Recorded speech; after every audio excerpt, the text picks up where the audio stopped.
I can't work like this.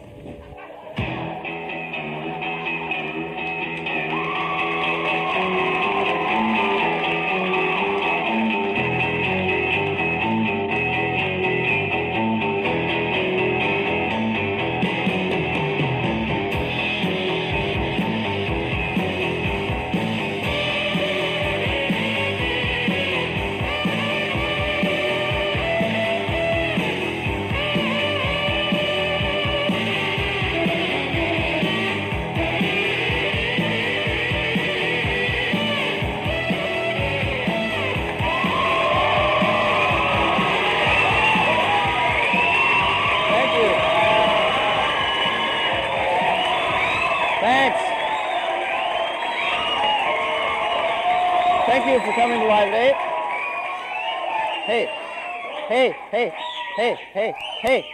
Hey. You want to hear the jokes, don't you? You want to hear the jokes?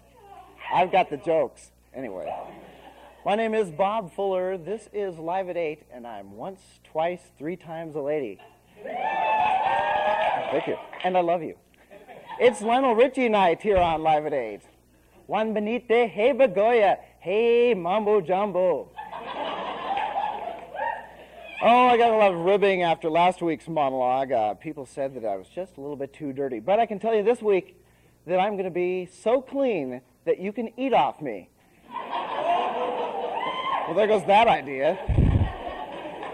Well, whatever you do, don't use the plastic forks, please. You know, last week's monologue caused me a lot of problems, but I'm still big in the Amish community because they don't have televisions. And I got to tell you, some strange stuff has been happening to me all week. I don't know what it is. I went out to the airport, and the guys in the tower saw me coming, and they tried to talk down my hair. I know. But the thing is, I hate me because I'm beautiful. So, there you go. Something about the pro-vitamin B5 complex. I don't know. Gorbachev was in Finland earlier this week, and he startled the Finns and the rest of Scandinavia when he announced that the map of Norway and Sweden was inspiration for his tattoo on his forehead. So I thought that was really interesting. I was watching a commercial earlier this week, and I just watched the commercial. I turn it off when the shows come on. But it was this thing that Disney is putting out now, and it shines Disney characters above the crib of your child. And I thought that was kind of neat, but then I got maudlin thinking about my own childhood, and I realized that I didn't have anything like that. I just had a disco ball and an endless supply of Bee Gees music. Oh, that was terrible. But this week I am signing up for the Mariners for next season. So they're having sign-ups, it's kind of like a Little League thing. Oh, I don't know. I've been doing a lot of reading lately, too. I've been just reading. Call me a fool. You can. Anyway, thank you. Thank you very much. I read one book. It's called You Say Reagan, I Say Reagan. Oh, let's call the whole thing off. Oh, I read another book. It's called Buy Me a Dog, I'm Lonely, the story of the Shecky Berman murders. And one by Bryant Gumbel, I'm Okay, You Suck. So, anyway, thanks for coming to the show. I'll be back. I have to get my feet worked on. Thank you. Thank you very much.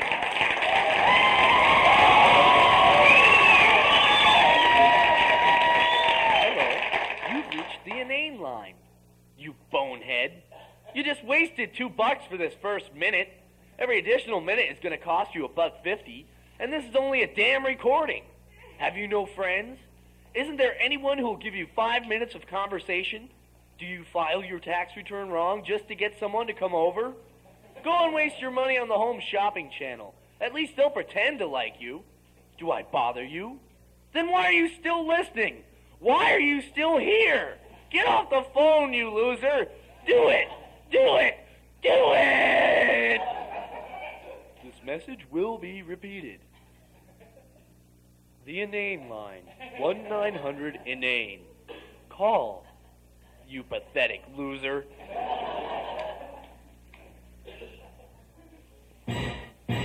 Hi, we're Vanilla, and we have a new hotline number that we want you to call. 1-900-909 Funkies. If you want to hear stroking in bad accent, call us 1-900-909-HONKIES. And if you can understand what we say, we'll send you a free autographed picture. We know you love the way we dance, and if you call us 1-900-909-HONKIES, we'll teach you how. It doesn't matter that our song titles begin with girl or baby, just call us 1-900-909-HONKIES. And hear how we like being in America and meeting all you lovely people. You people talk funny though. Yeah, just call us 1-900-909-HONKIES. We're Vanilla Vanilli. Girl, you know it's true that you won't forget our number, because if you do, baby, we gon' miss you. Just call 1-900-909-HONKIES. $14 for the first minute, $12 for each additional minute. Kids under 6 months, get your parents' permission before calling.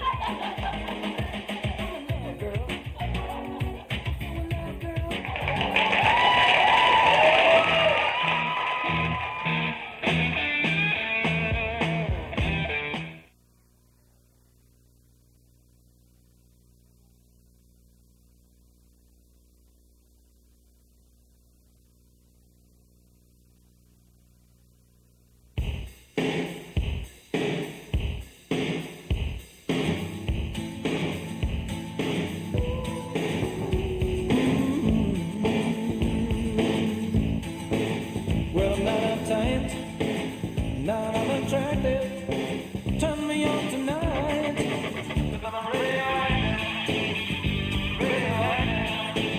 Well, it's not a fight, and I'm not your captive. Turn me loose tonight.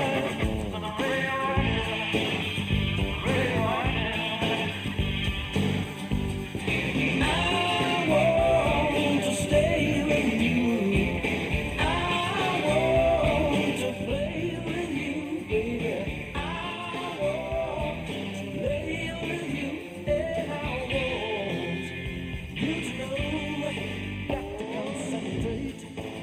Don't be distracted. Turn me on tonight.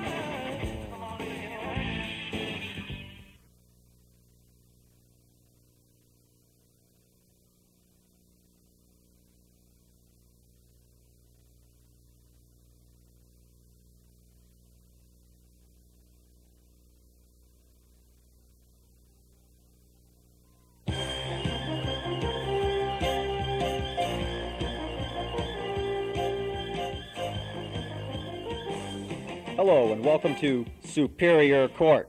The court's just now coming to order. Let's watch. All rise. The Honorable Jennifer Pollack presiding. All rise. Ahem. All right. Please be seated. Chalmers versus Johnson, case number 10-1787. Mr. Penrose, would you please present your case to the court? Yeah, sure, Jen. Mr. Penrose, I think I would appreciate being addressed as Your Honor, please. Your Honor. Court smart, Jen. What's the VFD, huh? Another comment like that, and you'll be held in contempt of court. Held in contempt? What, are you kidding me? Geez, Jen, you still upset about college when I beat your butt off in LSAT scores, huh? You know, you may be a judge and everything, Jen, but let's face it, you can't do a logic problem to save your life. Both of you, just shut up.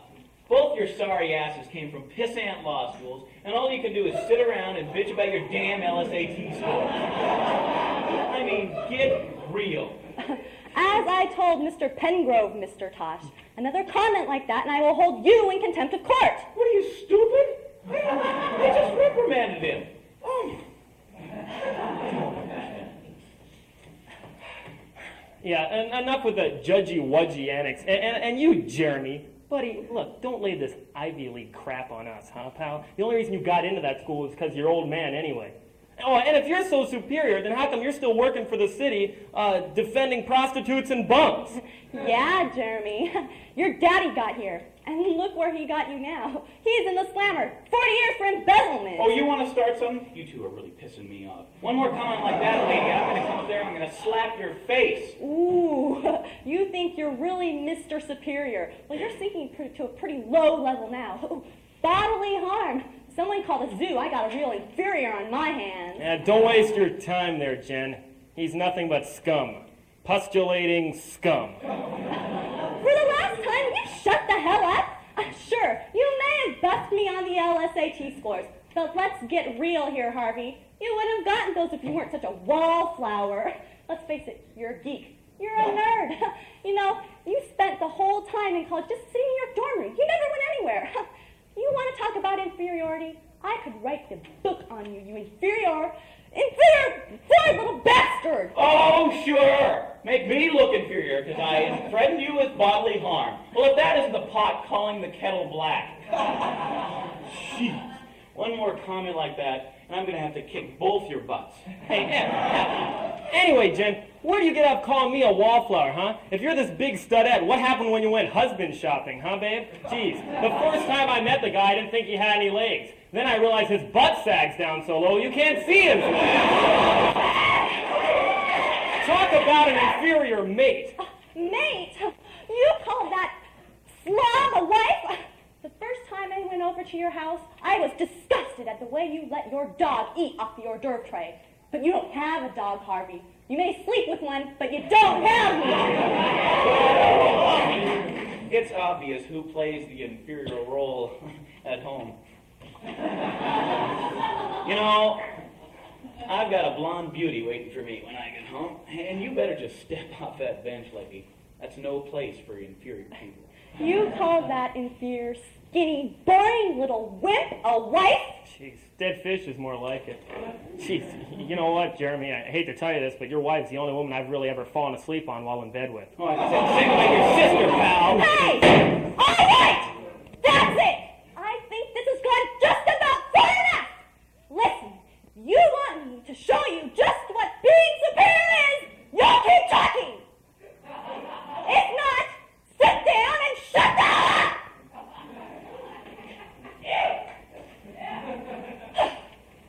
All right. Mr. Pangos, will you please present your case to the court? Thank you, Your Honor. My client... Tune Mr. in next week when once again the judge proves her superiority over stupid animals on Superior Court. Hi, I'm Bob Fuller. Of course, you remember me from the beginning of the show when I told you about my hair problems. Anyway, this week, I'd like to show you something about where we put Live at 8 together, Murrow Hall. This is, of course, Studio A. It's empty now, but it's full of memories. For me, that is. I remember way back in the 70s when I had long hair and idolized the Bay City Rollers. I was a music major then, and this was the site of my first recital. Yeah, I can almost hear it now.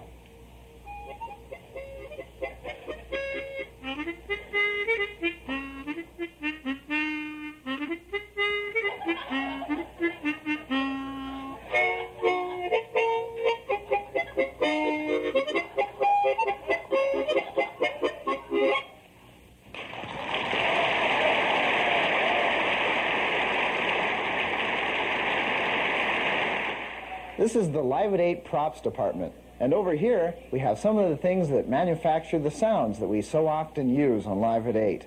These are the sound effects phones. Here we have the sound of the ocean.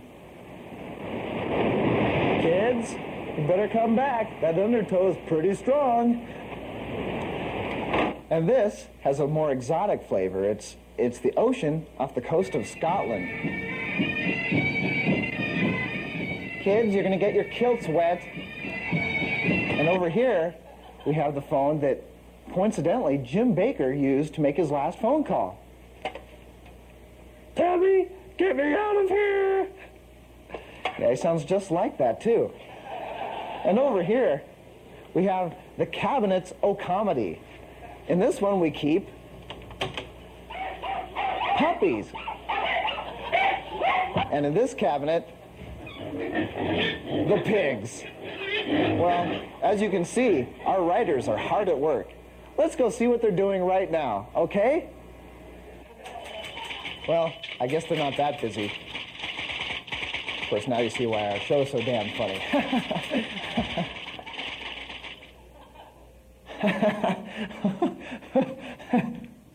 Here we are at Live at 8's own laboratory. Let's take a listen. Ngala. Ngala, get off Jane, she does. Ngala. I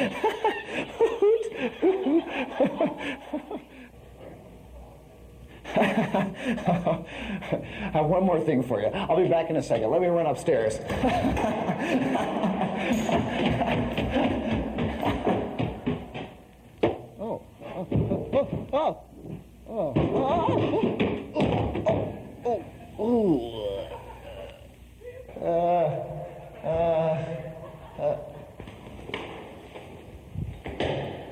Thank you. Thank you. Thank you. Well, thank you. Well, thanks for coming along, and maybe I'll see you next week. Or just maybe I'll fall down these stairs again. What do you say? Let's do it. Whoa, oh.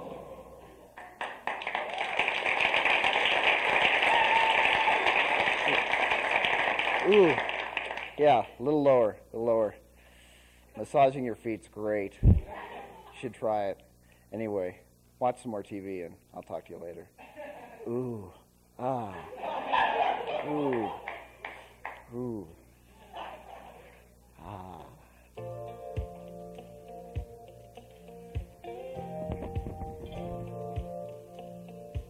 Good evening, and welcome to Rivaldo. I am Rivaldo Herrera, and if you don't know that, well then you've been living in a cave for 5,000 centuries, okay? Tonight I'm dealing with a sensitive subject, one that may turn your gut, make you sick, but knowing my viewers, it'll probably turn you on. Tonight I'm dealing with something that's sweeping across this country at this very moment. It's a new form of bigotry that has raised its wart-bespeckled face. It would have gone unnoticed if not for this racist razor commercial. Ernie, please roll the commercial.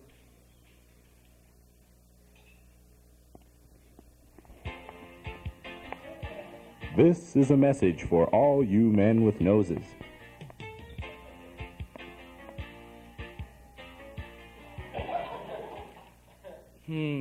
All you men with noses. Nauseating. Some people might find this funny, or even clever, but I think our panel tonight will differ with that opinion. Enter Frank Clark, born and raised in Norfolk, Virginia. He worked at a local hog farm all his life when an investor by the name of Hank J. Liberace showed interest in that farm. Later, last year, Liberace bought the farm. Frank lost his job. Frank's only crime, Frank was born without a nose. Sitting to his left is Yara Mendez, who caught her nose on a piece of barbed wire while crossing the U.S.-Mexican border. Her family yanked, tugged, and even pulled, but her nose would not snap free. Seeing the worried look on her parents' faces and the rapidly approaching olive drab Chevy Blazers, Yara did the only thing she knew she could. Yara paid for her freedom then, and she's now paying for it through the nose. Lastly, tonight we have Dr. Fred Merchant, chairman of the national organization Noseless Oppression Needs Outright Stoppage Everywhere, or No-Nose for short. Okay, now that we've introduced all our guests, let me start with you, Frank. It must have been so difficult growing up as a child without a nose. Yes, it was, Rivaldo. Countless, well-meaning but unknowing uncles and grandfathers would come up to me and say, "Got your nose?" Oh. That sounds terrible, Frank. It was. It was embarrassing for all of us. Finally, they amended the game so that I could play along, too. They played Got My Nose, in which they would take their own noses and show them around and then put it back on their face. One well-meaning nephew even tried to take his nose off and put it on my face, but that didn't work. So, as you can see, it was a tough time for us all. And by the time I reached my mid-20s, the novelty of this getting their noses and putting it back on, well, it kind of wore off. Frank, you're a brave man. Yes, I am. And I love you for it. Yara Mendez was born with a nose, and then subsequently lost it. Yes, this is true. Yara, I'm going to say something. You're a brave man. But I am a woman. And a brave one at that. Dr. Merchant, my man, you are the chairman of No Nose. Yes, Rivaldo. Noseless oppression needs outright stoppage everywhere. And exactly what does your organization do? Well, Rivaldo, basically we outright stop the oppression of noseless people everywhere. You're a brave man, Doctor, and next time please speak into the microphone properly. Let me get back to Frank. Frank, did I say how brave a man you were? Yes, you did. Well, then it's time for your hug. Come here, you big lug. Come on up please, here. I don't- Oh, just love me. No. Oh, yes, I I love don't. you too. Yara, bring me some of that Spanish fire. Oh, yes. Oh, baby, I love it. Oh, come on, the papa. Come on. Ooh, yeah. Oh, this feels good. Everybody hug. Let's all start hugging together. Come on. Together, everybody, let's hug. Now, you see, for those of you at home and those of you without noses, you can't smell what's going on right now, but there's a lot of love, joy, and excitement going on right now. You can see... When are we going to delve into the issue? I mean, maybe your viewers would like to know some of the discrimination that we deal with daily. I mean, being noseless is a lot more than just not being able to play Got Your Nose. The issue must be dealt with. You know, Yara, you're right. And, well, we're out of time. That's too bad for you, isn't it? Anyway, join me next week when I have people who love cats a little too much. Bye-bye and God bless. Come on.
We're sorry for the slight delay. It seems as though between scenes our lead actor was hit on the head with a sandbag and he isn't actually himself right now. But please bear with us. We'll continue the play and now Julius Caesar, Act 3, Scene 1.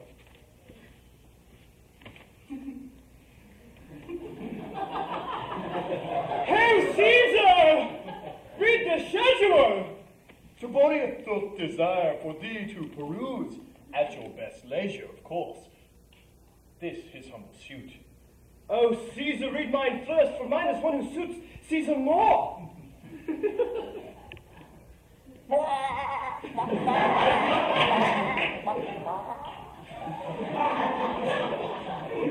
Delay not, Caesar! Read it now! Sir, give place. What? Urge you your petitions in the street? Come to the Capitol. Fie, foolish name, for we are at the Capitol already, forsooth. It is Brutus! I kiss thy hand, but not in flattery, O Caesar. Desireth thee that the Publius Cimber have immediate freedom from all repeal.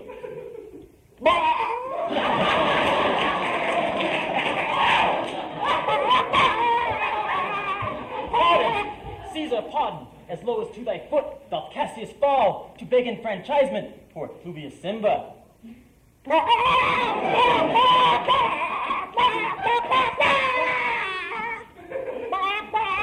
Oh, Caesar! Great Caesar! Speak! Hands for me!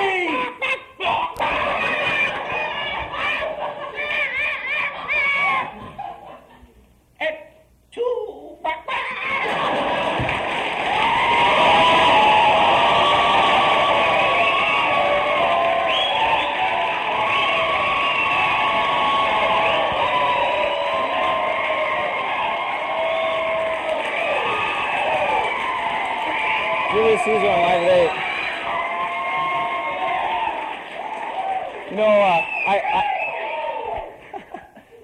You know, speaking of Caesar, I have been doing a lot of reading, as I mentioned at the beginning of the show. I read quite a few other books. I read The Peter Marshall Principle, How La Cage aux Folles Killed a Perfectly Good Career of a Game Show Host. And I also read the new book from Tip O'Neill, Suddenly I'm a Dirty Old Man. Well, I don't really know what that means either. But anyway, we'll be back next week, as usual, on Live at 8. And once again, I love you. You know I do.